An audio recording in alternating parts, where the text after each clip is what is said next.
కథా స్రవంతి నిరంతర కథాప్రసార వాహిని కథల భాండాగారం కథాస్రవంతిని ఆదరిస్తున్న అభిమాన శ్రోతలకు నమస్కారం. ఈనాటి కథకు స్వాగతం. ఉదయించిన హృదయం కథానిక. రచన శ్రీ పక్కి శివప్రసాదరావు. వినిపిస్తున్నవారు పప్పు భోగారావు. ఈ కథనం మీకు నచ్చినట్లయితే ఈ వీడియోని లైక్ చేయండి, మీ మిత్రులకు షేర్ చేయండి, మీ అభిప్రాయాన్ని కామెంట్స్లో తెలియజేయండి. మీరు మొదటిసారి ఈ ఛానల్లో కథ వింటున్నట్టయితే ఈ ఛానల్ని సబ్స్క్రైబ్ చేసుకోండి. పక్కనుండే బెల్ ఐకాన్ని తప్పకుండా నొక్కండి. ఈ ఛానల్ ద్వారా వినిపించే కథలు, కబుర్లు, వ్యాసాలు అన్నీ ఎప్పటికప్పుడు మీకు అందజేయబడతాయి.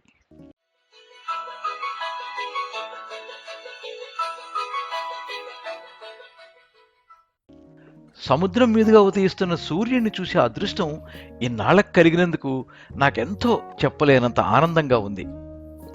ఎప్పుడు ఏ అర్ధరాత్రో ఇంటికి చేరుకుని ఉదయం హడావుడిగా ఆఫీస్కి వెళ్లే నాకు ఇన్నాళ్లకు ఈ రిటైర్మెంట్ పుణ్యమా అని రాత్రి ప్రశాంతంగా నిద్రపోయి ఉదయం ఫ్రెష్గా లేచి వాకింగ్కి వెళ్లే భాగ్యం కలిగింది.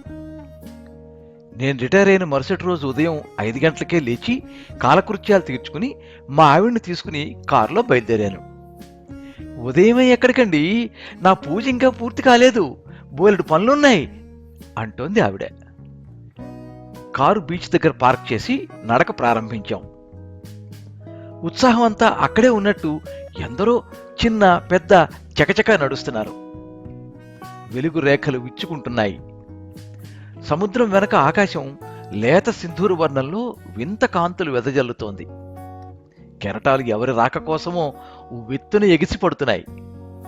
అరుణకాంతలతో దినకరుని ఆగమనం అత్యంత ఆహ్లాదం కలిగించడమే కాకుండా హృదయానికి కొత్త ఉదయాన్ని అందించింది. ఆ రోజు నుండి ఇక ప్రతిరోజు సముద్ర తీరంలో నడక నా దినచర్యలో ఓ భాగమయ్యింది. రోజు నాకు వీలు పడదు అని నా సతీమణి రాకపోయినా నేను మాత్రం ఖచ్చితంగా వెళ్లడం మానలేదు. కొన్ని మాసాలయ్యాక కొత్త కొత్త పరిచయాలు లభించాయి. అరగంటకు పైగా నడిచాక ఒక టీ స్టాల్ దగ్గర అందరం కలిసేవాళ్ళం. వారిలో శర్మ మాస్టర్ ఒకరు. రిటైర్ అయ్యాక బోరు కొట్టడం లేదా అని ఒకరు అడిగితే అతను ఇలా చెప్పారు: ప్రతి ఒక్కరిలో ఏదో ఓ టాలెంట్ ఉంటుంది. ఇన్నాళ్ళు ఈ ఉద్యోగంలో సంసార బంధంలో పడి దాన్ని మరిచిపోయి ఉంటాం. ఇప్పుడు ఆ టాలెంట్ బయటికి తీస్తే ఇంక బోరన్న మాటే ఉండదు. అయితే మరి మీరేం చేస్తున్నట్టు అడిగారు ఒకరు. నాకు లెక్కలు చెప్పడం అంటే సరదా, ప్రత్యేకించి లెక్కలంటే భయపడే పేద పిల్లలకు. అవును, 60 ఏళ్ల వయసులో అన్నమయ్య కీర్తనలు నేర్చుకున్న వ్యక్తి నాకు తెలుసు చెప్పారు ఇంకో వ్యక్తి. నాకు ఈ సంభాషణ చిత్రంగా అనిపించింది. అసలు నాలో ఏ టాలెంటు లేదు. పేపర్ కూడా సరిగ్గా చదవను, టీవీ చూడను, తిరగడం, తినడం, పడుకోవడం ఇదే నాకు తెలిసిన విద్య. నాకు చిత్రలేఖనం అంటే ఇష్టం, నేను బొమ్మలు వేస్తాను చెప్పారు మరొకరు. నేను మాట్లాడకుండా టీ తాగుతున్నాను. ఏంటి సార్ చెప్పండి. అబ్బే నాకేమీ చేత కాదు, ఏదో ఇలా గడిపేయడమే అన్నాను. అప్పటి నుండి నాలో ఆలోచన ఆరంభం అయ్యింది. రోజు సముద్ర తీరాన నా వ్యాఖ్యాళి యథావిధిగా సాగిపోతోంది. లోపల నా టాలెంట్ ఏమిటి అనే తపన నన్ను దహిస్తూనే ఉంది. నా చుట్టూ ఉన్న వ్యక్తులను గమనిస్తే ప్రతి ఒక్కరూ ఏదో ఒకటి చేస్తున్నారు. శంకరం కథలు రాస్తున్నాడు, రవి షార్ట్ ఫిల్మ్స్లో నటిస్తున్నాడు, శేఖర్ గిటార్ నేర్చుకుంటున్నాడు, బ్యాంకులో పనిచేసి రిటైర్ అయిన సునీత మేడం ఎంఏ సైకాలజీ చేస్తున్నారు. ఈ వయసులో ఎందుకు అని ప్రశ్న వేస్తే మన చుట్టూ ఉన్నవాళ్ళు ఎందరో రకరకాల మానసిక సమస్యలతో బాధపడుతున్నారు. వారికి నా వంతు సాయం చేయాలని, పైగా చిన్నప్పటి నుండి పీజీ చేయాలని కోరిక చెప్పారు సునీత.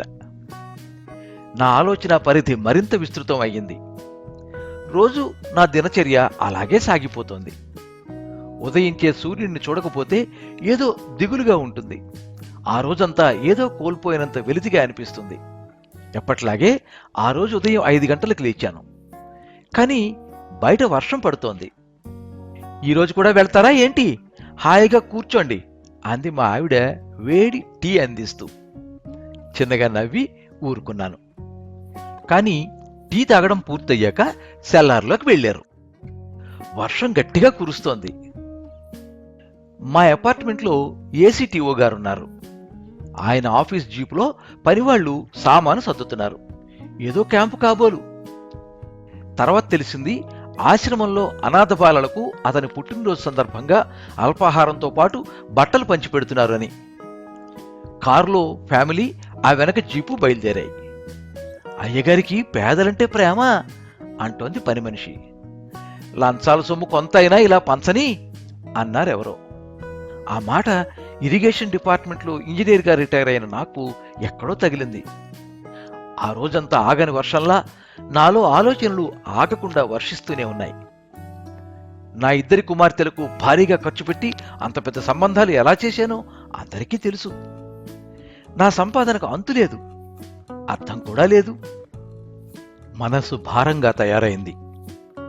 బీచ్ ఒడ్డున నడుస్తున్నాను. అందరిలోనూ ఏదో టాలెంట్ కనిపిస్తోంది.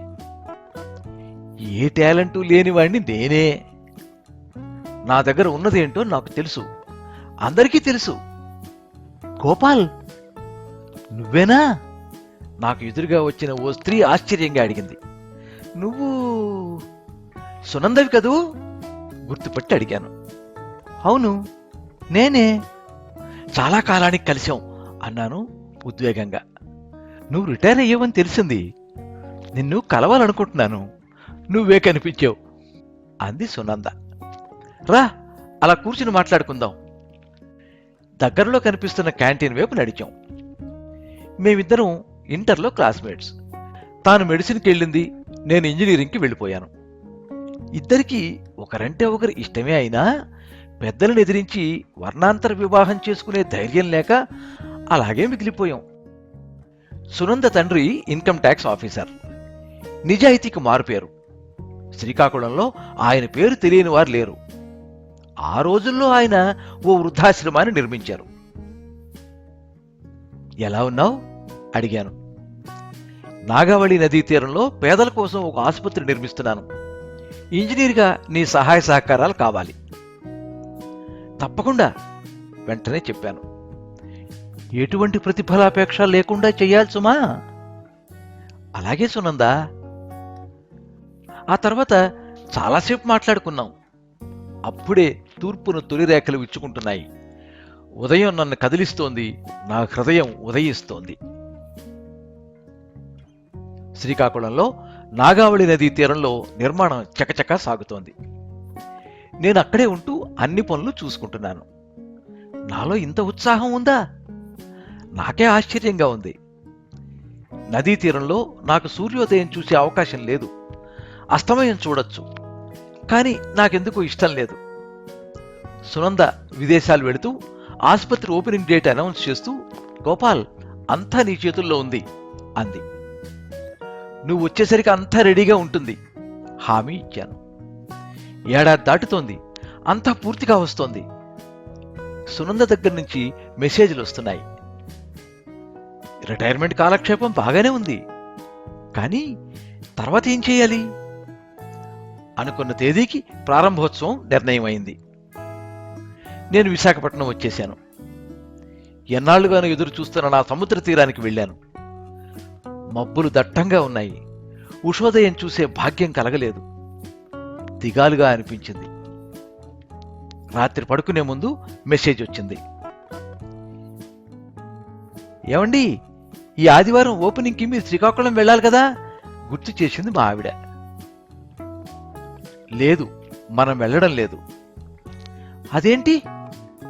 ఆశ్చర్యంగా అడిగింది. భీమునికి వెళ్లే దారిలో సకల సౌకర్యాలతో ఓ పెద్ద వృద్ధాశ్రమం నిర్మాణం కాబోతోంది. అక్కడికి వెళ్ళాలి. ఇదెవరు కడుతున్నారు? ఎటువంటి సమాధానం నా నుండి రాలేదు. నేను బిజీ అయిపోయాను. సూర్యోదయాలు అనుదినము నన్ను పలకరిస్తూనే ఉన్నాయి. సునంద మళ్ళా నాకు కనిపించలేదు.